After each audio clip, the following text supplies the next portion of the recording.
we've talked about continuously electoral reform on this channel so many times. It is, I think, becoming even more important the more we go on. I think more and more people, certainly politicians, different political parties, especially like Labour, the Lib Dems, certainly are seeing the importance, or well, certainly even more importantly, the Labour Party is starting to really see the importance of moving from our current electoral system of first past the post to proportional representation. I think this movement is only going to grow, as we have seen it grow massively in very recent times. I think, ironically, Boris Johnson has done the country a massive favor by showing just how important it really is to have a better electoral system than first past the post. Remember, Boris Johnson got a smaller electoral majority than someone like Theresa May did, but he has almost overall total control of the parliament because of, again, how the system works out. And we are in, again, that exact situation because of, again, our current political, well, again, not only because of Boris Johnson, the politics that we're currently in.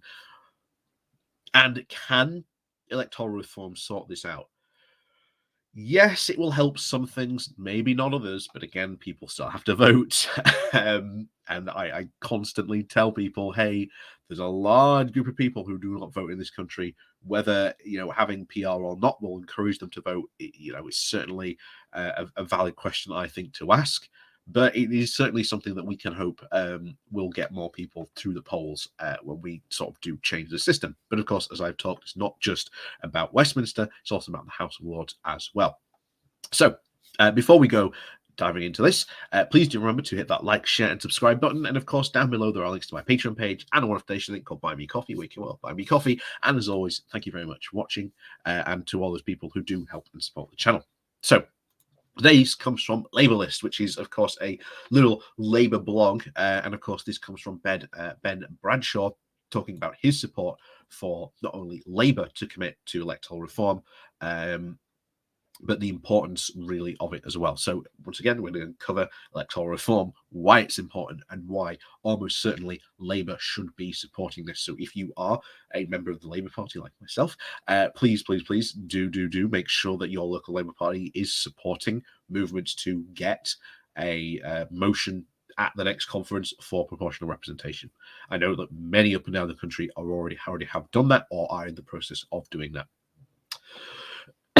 So anyway, the most important thing that must happen at the next election is that a Labour government is returned. The party must strive with every fibre and sinew between now and then to ensure that it has a working majority.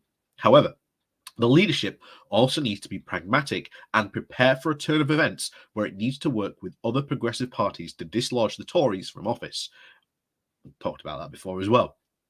In this scenario, a key plank of the negotiation will be reforming Britain's antiquated and unrepresentative voting system.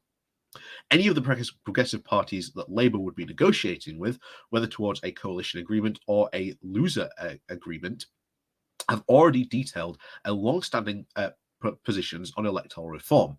Labour cannot afford to go into such negotiations unprepared, especially on an issue of such profound importance for our nation and our democracy. The stakes at the next election are too high, and it is imperative that Labour goes into it with a very clear and well thought out policy on electoral reform. We've said that, again, we've talked about electoral reform, but coming up with policy is the next step. And that's what we need to start seeing. It's not just talking about doing electoral reform, it's putting it down on paper and saying, this is how it's going to work. That is, I think, the next step. I think that's the next step, as Ben Bradshaw's bringing up here. That is the next step we need to enter into now. So anyway, that policy needs to include a pledge to sweep away the outdated first-past-the-post system and replace it with a system of proportional representation. For too long, the country has been lumbered with an electoral system that often skews in favour of the right. We are now seeing in Technicolor that effects of a system that has kept the Tories in power for more than a decade without ever winning a majority of the vote. The result is the current squalid spectacle of a tired administration desperately trying to cling to power with a damaging series of aggressive policies aimed at trying to placate the hardline fringes of its party. Meanwhile, there is a yawning gap where it comes to what the government is doing and the urgent action it needs to tackle and the major problems the country faces, such as a climate emergency. This situation is not inevitable. It is a product of politics shaped by an electoral system that hugely exaggerates the political and regional imbalances of our nation. The only other country in Europe that uses the same lopsided FTP system is Belarus, a client state of Vladimir Putin's Russia. The electoral reform presents a generational opportunity to level the electoral playing field and ensure that a progressive majority of this country is properly reflected at Westminster. This could allow space for radical policies that this country desperately needs, from green jobs, from a green jobs revolution to fight the climate change crisis to fixing the cost of living crisis. It could also lead to a more Labour and Labour-led governments rather than leaving the country to captive to successive Tory administrations, perched number 10 with a majority of the vote share. In short, it is hard to see why anyone on the progressive left would oppose electoral reform. Momentum is also building across the Labour movement in favour of PR, as members can see the stark reality of our current politics. And at last year's party conference, more than 80% of constituency Labour parties voted in favour of the policy. The unions are now also moving towards it, with Unite dictating support for the FTP at its last for ditching support for its FTP at this last conference, and it is not tenable for Labour not to have a clear pledge on electoral reform in its manifesto when it attracts such overwhelming support within the party. But this is not just about electoral calculus. Electoral reform is urgently needed to refresh and revive our politics.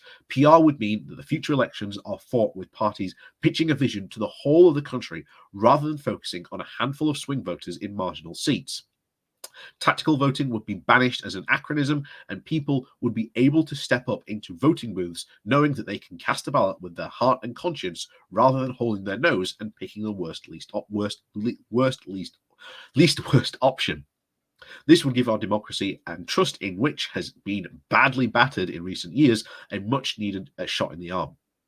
The looming situation at the next election means that Labour simply cannot afford not to have a serious commitment on electoral reform in its next manifesto. Yet, Labour having a policy on PR is not the only about realpolitik, it is also good politics. It is good politics for Labour, it is good politics for the progressive left, and it is good for the country at large. So, ultimately, I 100% agree with Ben Bradshaw, what he's had to say there. All on board, all on board. Like I say, if you are a member of a local CLP, make sure that your party has passed a motion. Talk to your representative that is going to the upcoming Labour conference and say, hey, we want you to sort of, continue that support for PR and getting that electoral reform done, because we have to now start thinking about a plan. And I've often talked, when it comes to proportional representation, that we need to go for a single transferable vote. That is what we need to go to next. I think that is the next talking point about, okay, we're going to go switch to PR, but what type of PR do we want? And I think, as I've mentioned before, I'm a big fan of the STV, the single transferable vote. I think that's the direction we need to go in. I hope we do go in that direction. But even if we do go to another proportional representation, of course, I will be sad we don't go that way. But at least we'll really dramatically change the voting system. And again, it's not just Westminster, it's the House of Lords as well. If you throw that in as well, you see huge numbers of cross-party support wanting to reform the House of Lords and get the people in there voted and elected in. So massively important that we also start talking about that as well. So, as always, thank you very much for watching. Please do remember to hit that like and share button on your way out. And of course, down below there is a link to my Patreon page and a one-station link called Buy Me Coffee, where you can buy me coffee. And of course, you can click the subscribe to the YouTube channel as well, where you get all sorts of little bells and whistles when you do that. And of course, thank you very much to all those people who do help and support the channel. And of course, we'll see you all next time.